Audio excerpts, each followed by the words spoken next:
So, Chairman Wagner, thank you so much for sitting down with me. I know you've been opposed to this East-West Rail proposal that has been going through the legislature. Talk to me about why exactly you're against it. Yeah, I wouldn't say I'm opposed. So okay. I think that's a little bit of a misnomer. I'm perhaps more skeptical than some other folks are.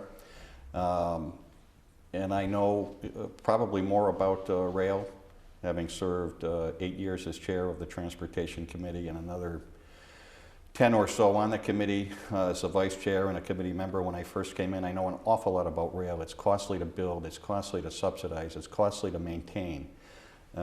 It takes a big bite out of budgets that could be used for other things. It's challenging. And in an urban core, in and around the capital city, where state revenues really are driven because of the population being centered in and around the capital city, it makes a bit more sense, I think.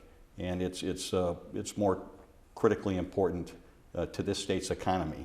And you couldn't get people in and out of Boston who work in Boston in cars, unlike in other parts of the state, including in Western Massachusetts. So, you know, call me skeptical as opposed to opposed. I fully support the idea that we would study it. I think it makes a lot of sense to do that. I've publicly stated that, and I think that I think the study, if it's done correctly, is going to be very revealing and very informative, and I think it may support or disprove some of my skepticism about East-West Rail. I think North-South Rail is somewhat different, and I think I am a supporter there. I just know too much, I guess, about the issue of rail to jump out front and say I think it's great. Critical, though, in terms of my thought process, is that a discussion about rail just sucks the air out of every room in which it's being discussed relative to other opportunities and challenges with respect to the Western Massachusetts economy. And I think that if we allow for the air to be sucked out of the room around a discussion of rail, which may not happen for 2, 3, or more decades, if it happens at all, I don't want to see that cost us opportunities in the here and now. And I think it's important to give voice to that. And so, and those are the things.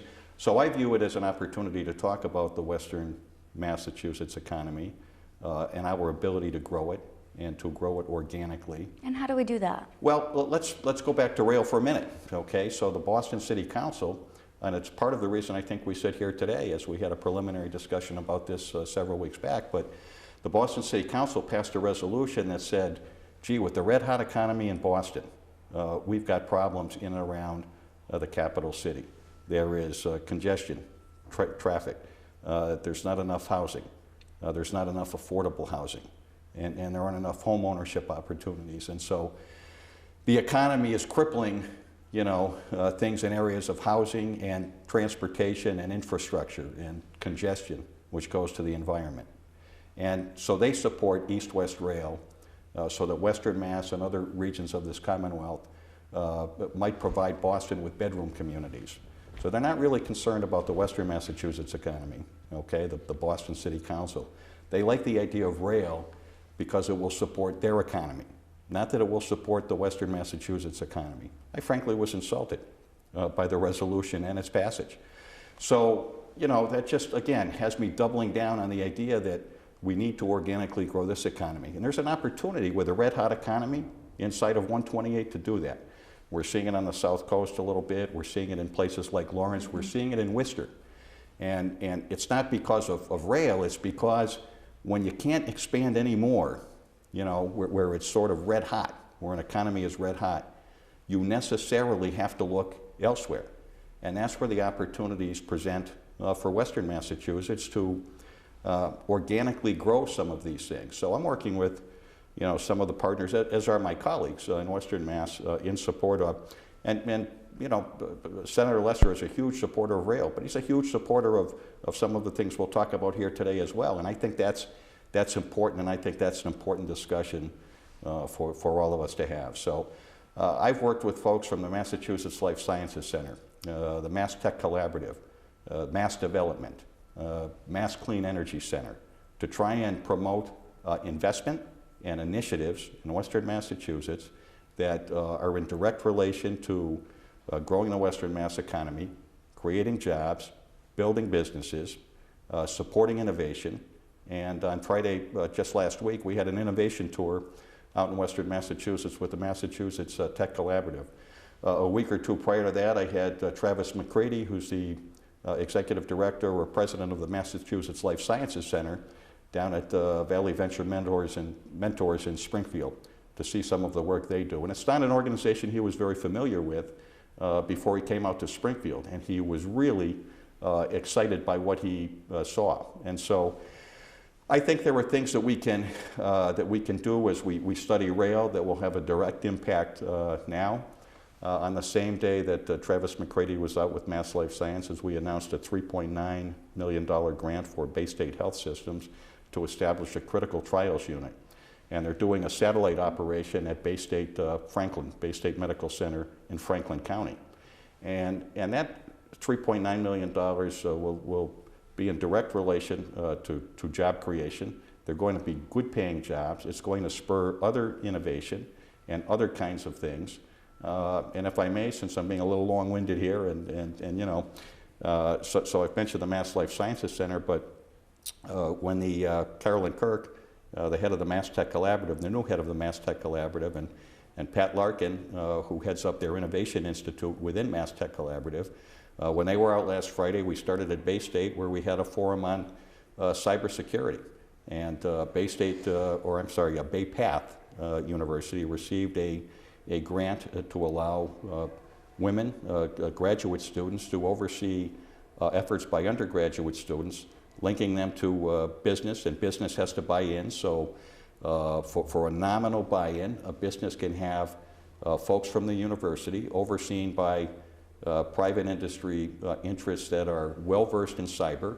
You can do a sort of a cyber check, and you can see in this day of technology, and we hear about hacking all the time, that there are ways to tailor businesses, you know, to modernize businesses around the area of technology and cyber, and it's, you know, file under innovation, and it's being done right in Western Massachusetts.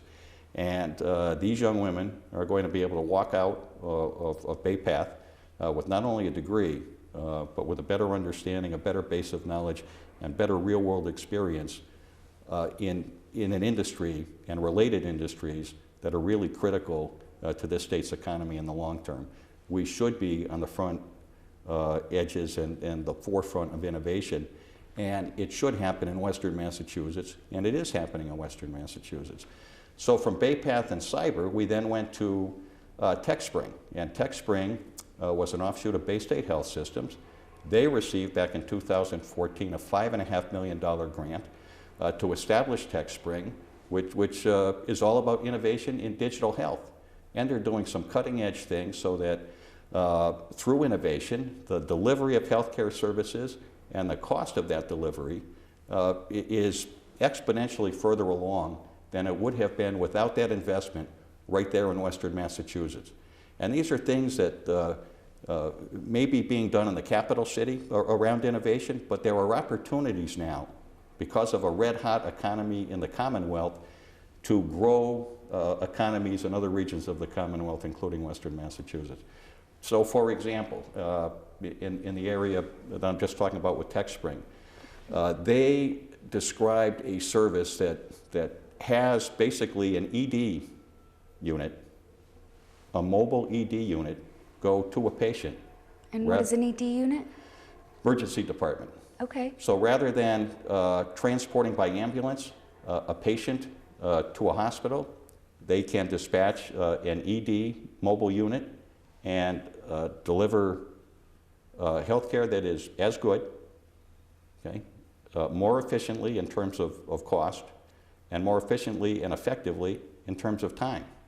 So you know, it's a pilot, but it shows promise. Telehealth, the ability for doctors in one area of discipline or in one discipline, you know, can look at somebody's health record. So if you or I go in and we're being seen by either a primary care physician or a specialist, technology and innovation allows for an e-record, if you will. And all, you know, it's all proprietary, it's all protected. And we talk about cyber.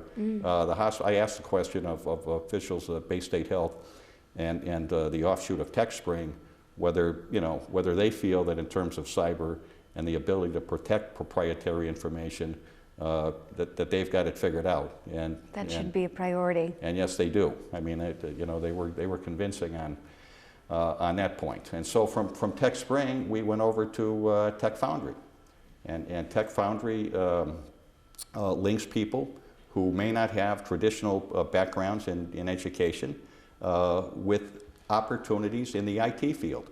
And so they have an internship program where over a course of 14 weeks you receive hands-on training, and from there you're placed.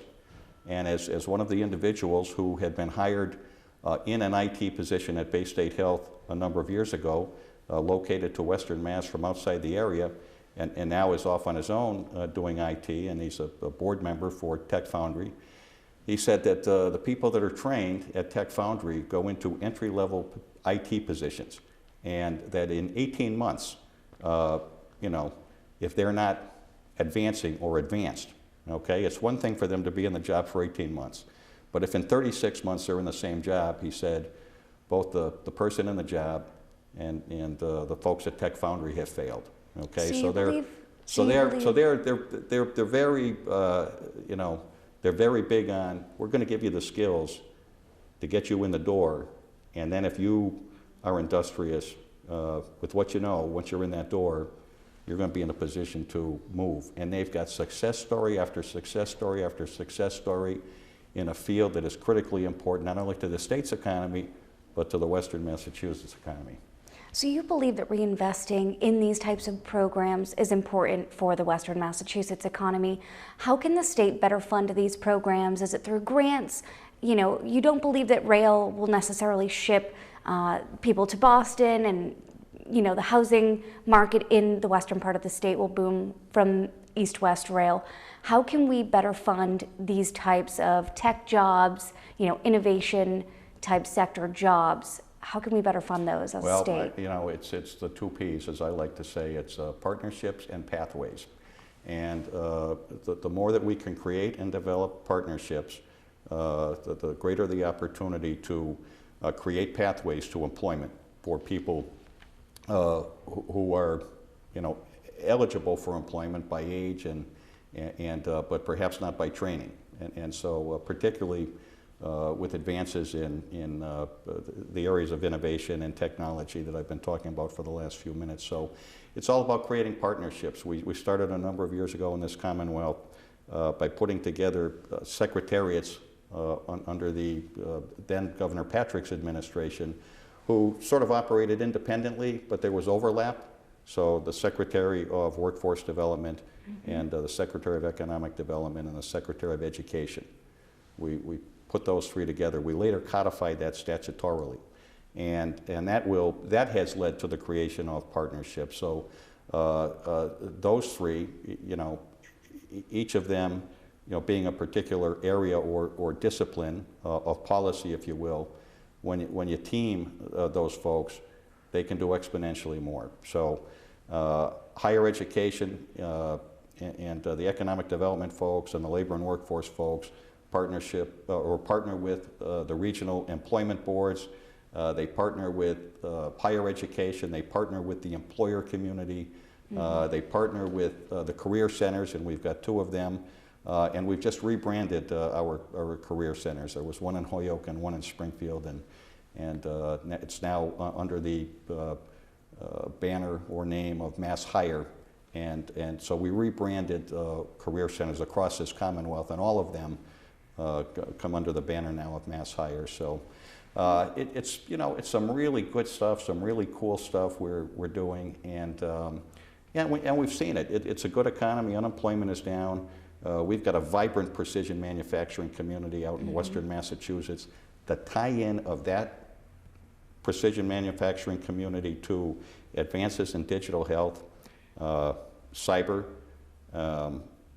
innovation, and the production that needs to go with bringing prototypes online I mean, it's in our wheelhouse in Western Massachusetts, and those are things that we've been promoting and will continue to try to promote.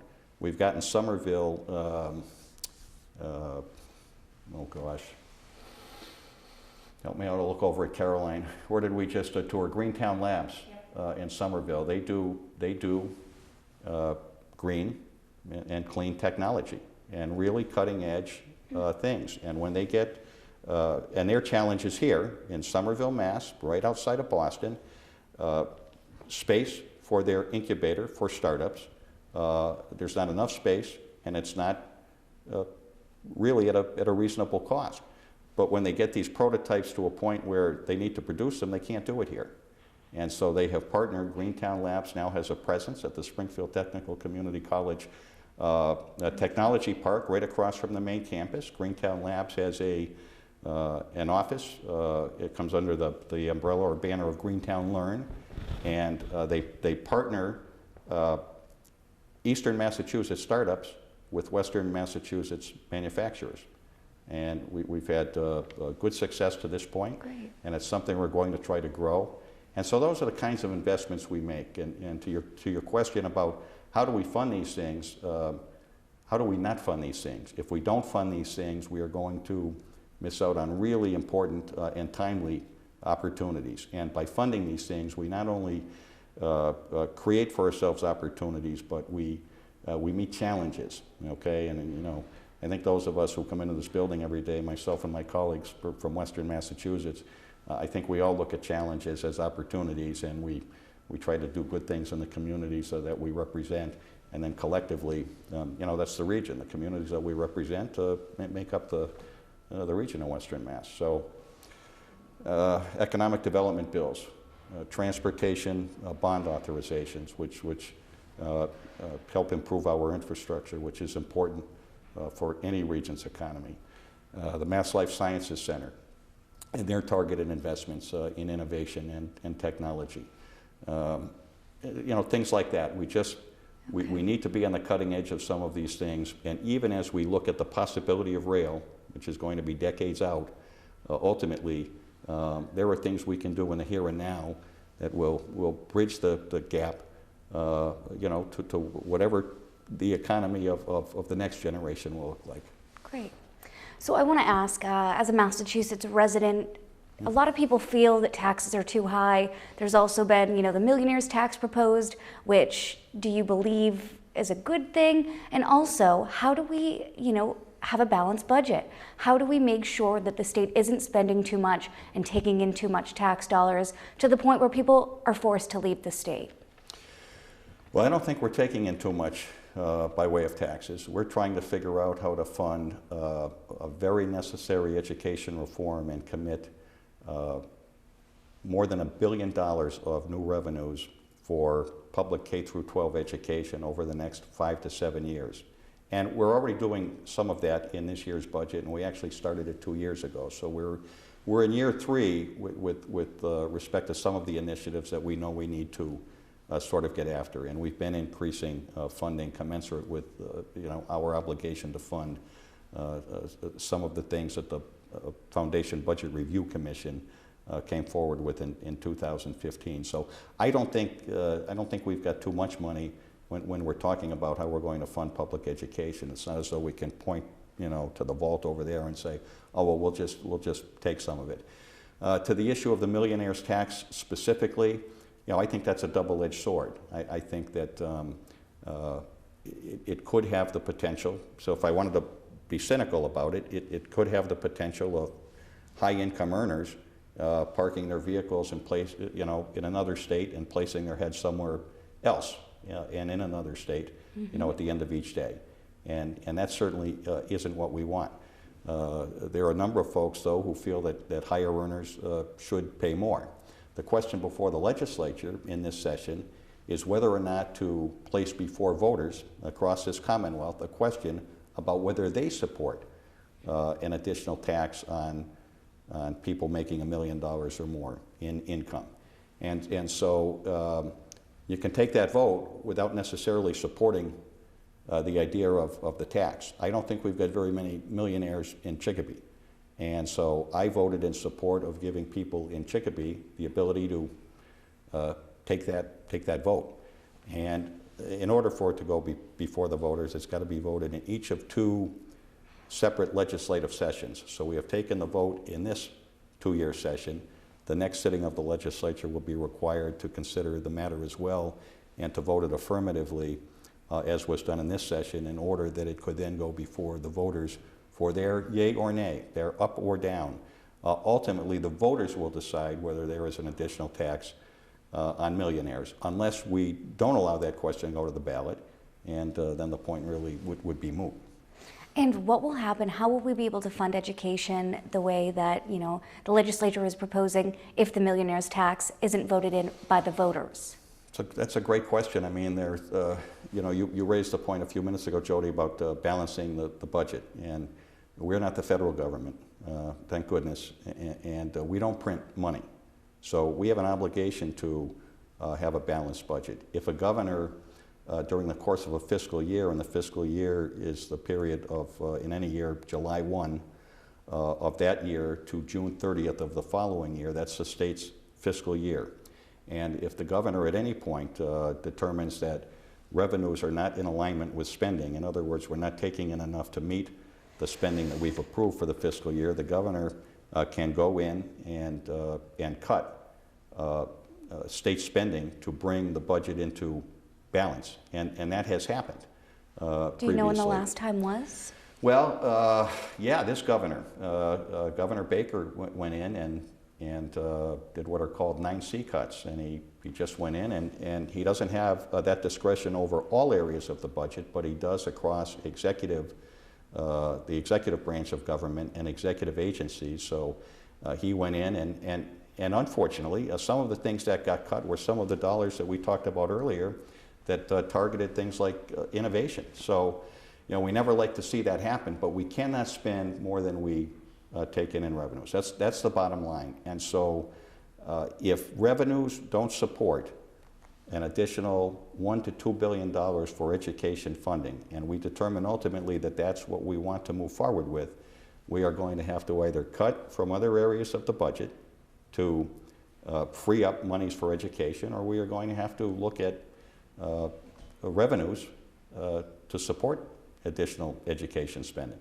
And there's no other way to do it. I mean, revenues and spending have to align. So you can take it from one area to cover new spending in another area, or you can look at the issue of revenues.